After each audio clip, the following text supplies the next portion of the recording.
Welcome to Tenor Tech, where I solve the problems you didn't even know you had. You start by preparing the device so changes are safe and reversible. First, make sure battery is above 20% and any important data is backed up. This prevents interruptions.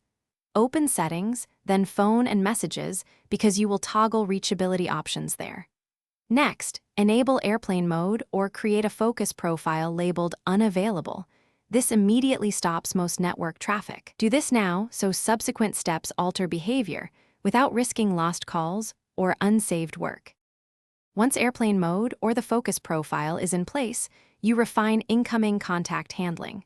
You enable Do Not Disturb or edit the focus so notifications are suppressed. This prevents alerts from breaking your unavailable state. Then, set phone to silence unknown callers and allow only favorites, so essential contacts may still reach you.